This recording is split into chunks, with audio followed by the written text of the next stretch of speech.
2026 F1 season is getting closer and closer to getting underway, and Formula 1 in 2026 is looking very different to what we have ever really seen before, with brand new power units and brand new active aerodynamics, which are definitely going to change the way that F1 goes racing in 2026, which means that it is the time of the year where myself and other F1 YouTubers start coming up with some completely baseless predictions based on nothing but pure vibes, which means that yes, it is time for my preview and predictions for the F1 2026 season. If you enjoyed the video, then please hit the like button and subscribe for more F1 content, and also remember to check out Crash Happy, which you can find in the description below.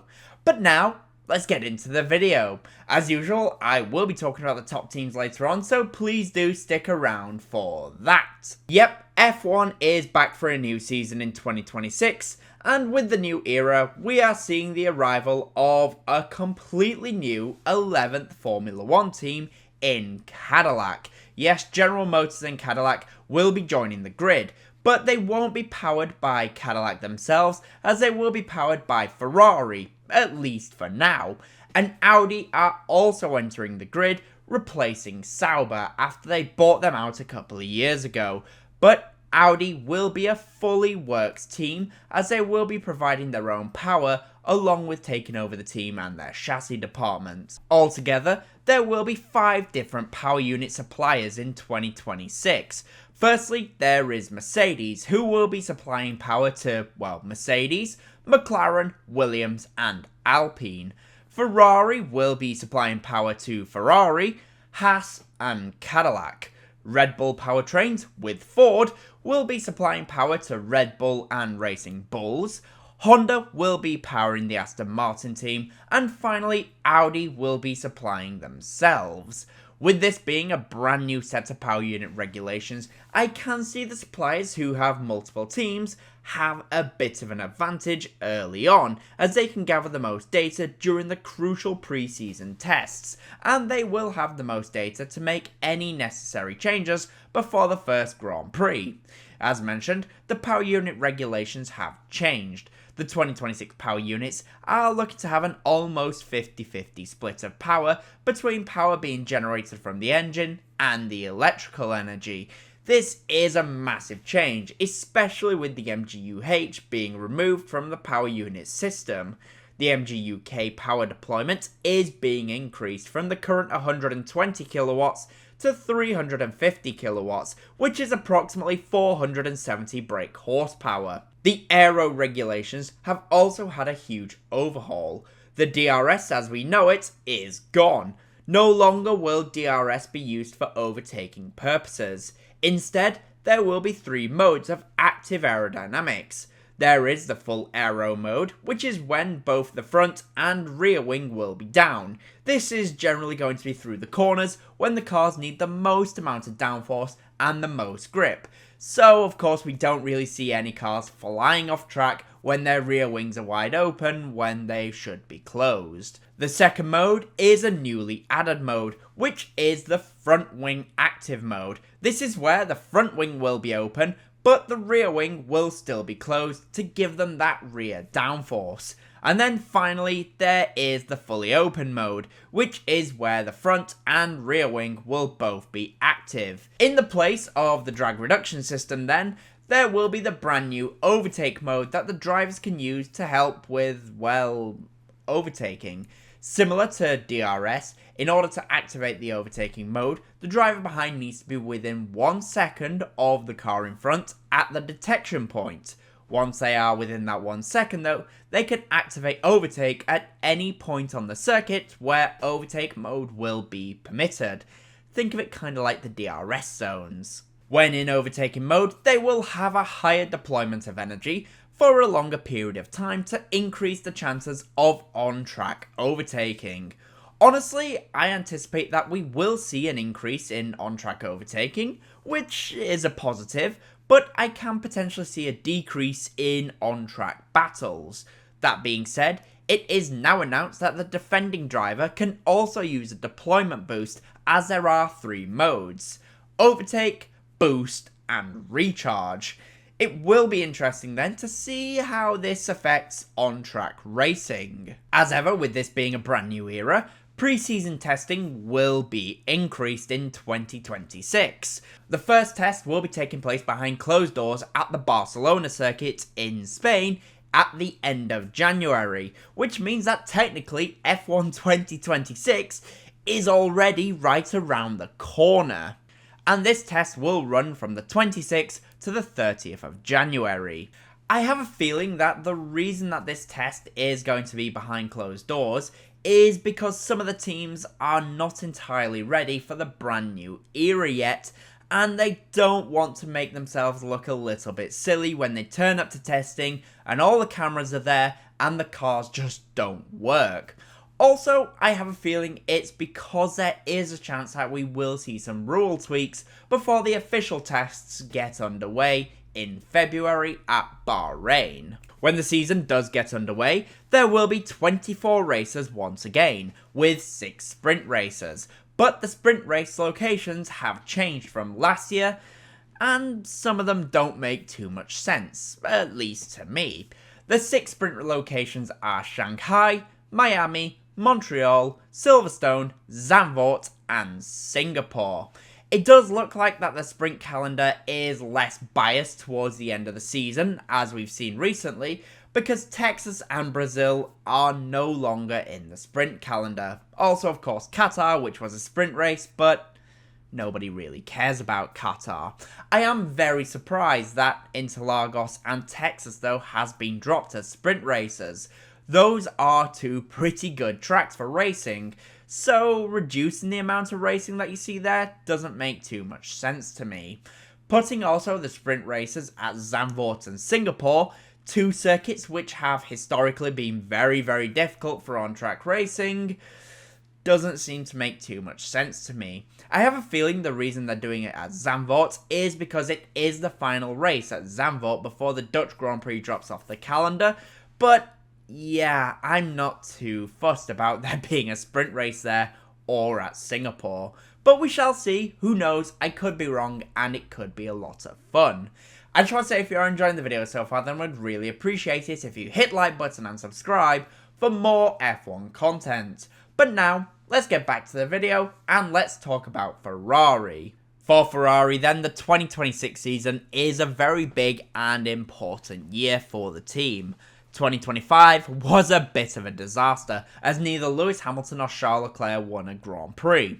The only race they won was a sprint race in Shanghai with Lewis Hamilton, and well, they were disqualified the very next day in the Grand Prix, because, well, I have a feeling that the car was illegal the entire time, but because the sprint race is so short, they never got caught with having an illegal flaw that worn out too much. Lewis Hamilton didn't even score a Grand Prix podium all season long in 2025, so things can only really get better for them, and it has to, because it sounds like Charles Leclerc is starting to get fed up with Ferrari, and there are potentially doors opening up for him elsewhere. Therefore, it is vital that Ferrari hits the ground running in 2026. Throughout 2025, the race car was pretty terrible, and we saw a lot of lift and coasting from them, which you could say is in preparation for the 2026 regulations, where all of the cars will be doing a lot of lift and coast during the Grand Prix, but I don't really think it was in preparation for the 2026 season. Therefore, the car must improve this year, or Ferrari could find themselves with a completely new driver lineup in 2027. As I mentioned, Charles Leclerc is starting to get interest from other teams, and I am sure that a team like Aston Martin and Honda would love Leclerc to join them in 2027 if 2026 is Fernando Alonso's final season, or if they finally get fed up of Lance Stroll. As for teammate Lewis Hamilton, he is pretty much at the end of his career, and well, there is a chance that Ferrari will not want to continue with Hamilton, even if Lewis does want to continue. It was a tough 2025 for Lewis, and 2026 must be better for him, especially in the races, because it just wasn't good enough in 2025. For Red Bull then, it was so close to 5 World Driver Championships in a row for Max Verstappen, but it was just not to be, and Red Bull in 2026 will be entering a brand new era for the team. The old guard, you could say, is now gone. Christian Horner, gone. Adrian Newey, gone. Helmut Marko now, gone. The main players from the dominant era of Red Bull are all gone, apart from Max Verstappen, and a lot of other personnel has left the team for other teams like McLaren. This means Red Bull could be entering a new phase of rebuilding. Not only that, but Red Bull will no longer be powered by Honda, which took them to such great success. Instead, Red Bull will be entering their own power unit and will be partnering with Ford, who will be controlling the energy side of things. This is another huge change for Red Bull, which I can see being a challenge, especially for Ford. I think 2026 is going to be a bit of a rebuild year for the team. The driver lineup has also changed. Max Verstappen is still of course the number one driver at the team, but teaming up with him is Isaac Hadjar, who is taking up the mantle of the number 2 car. But with this being a brand new era, I don't think we will see Hadjar have the same issues as basically every other driver since Daniel Ricciardo left the team. For Red Bull, honestly, I think we will see them struggle to potentially win many Grand Prix. Unless, of course, Max Verstappen pulls out some magic, or we have a wet race where Verstappen can do some Verstappen things and just dominate. For Mercedes then, they are seemingly feeling somewhat confident. I would say that if there is any team and manufacturer that I expect to nail the new regulations, it is Mercedes. The power unit changes historically went pretty well for them, and the move away from ground effect era should also help them a little bit. George Russell is entering another season with the team and is the clear number 1 driver, and I think especially based on last season, Russell is pretty much ready for a shot at the Drivers' Championship. He was pretty much the second best driver of the season behind only Max Verstappen, and I think that with a better car, we can see him take the championship. Teammate Kimi Antonelli is also entering his second season, and based on how he ended 2025, I can see him doing pretty well this year. Once he got used to life in F1, we saw him improve and make massive strides forwards. In 2026, I think Kimi Antonelli's main goal will be to not only get some more podium results, but will also be to win his first Grand Prix. And if Mercedes does nail the regulation change, then we could see Antonelli get his first Grand Prix win.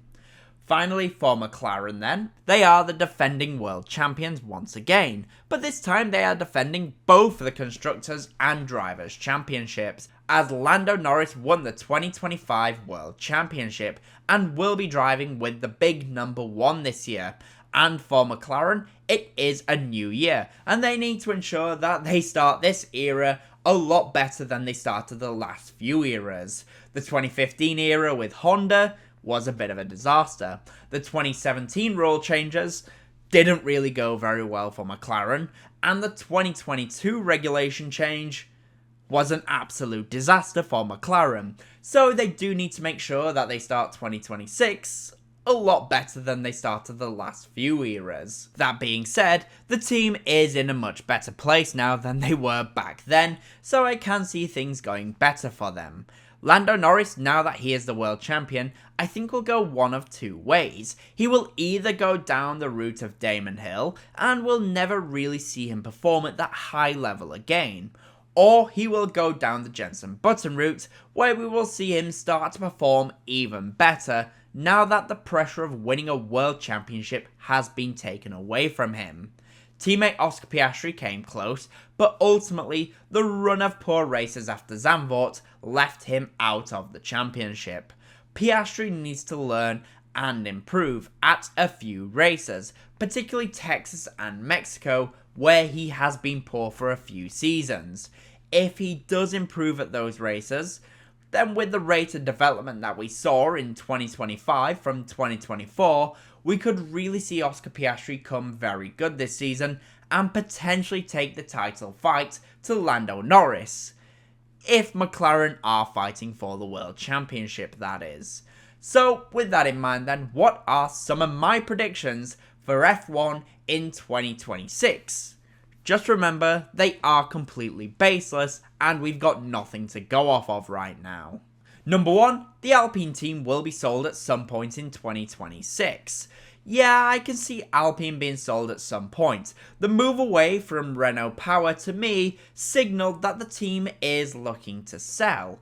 And with them now having Mercedes power units, they could be in a great place to sell the team to someone else, and we will see a name change for 2027. Number 2, Kimi Antonelli will win his first Grand Prix in F1. We saw in 2025 Kimi Antonelli start off pretty slow, and we saw some rough races, especially during the summer portion of the season. But by the end of the season, Kimi Antonelli really came along well, and we saw Kimi Antonelli develop into a great driver. If he continues that trajectory, then I think it's very possible, especially if Mercedes nail the regulations, that Antonelli will win his first Grand Prix in 2026. Number 3, Aston Martin will be the top midfield team, and we will see them getting back into the mix with some of the top teams. Aston Martin, with Honda and Adrian Newey, could be shaping up to be a very strong team. Fernando Alonso, if he's got a good car, will work magic. We have seen it time and time again from Fernando Alonso. If the car is good, then Alonso will extract absolutely everything. The only thing that may hold them back is the same thing that always holds back Aston Martin, and that is Lance Stroll. But even so, we could see Aston Martin being a very strong team in 2026. Number 4, Max Verstappen will leave Red Bull at the end of the 2026 season. I just have a feeling that we are starting to see the end of Verstappen at Red Bull. And with this regulation change, I can see Red Bull not performing quite as well. And because of that, along with the fact that Helmut Marko has now left the team, I can see Max Verstappen leaving the team at the end of the season. Again, it's completely baseless and I could be very wrong, but hey ho, we're just having a bit of fun here. Number 5, Lewis Hamilton will retire at the end of the 2026 season, as will Fernando Alonso. Yep, I can see both drivers hanging up the helmet at the end of the season. Lewis Hamilton hasn't had a very strong start to life in Ferrari, and honestly, I can see him continuing to not have a strong life in Ferrari.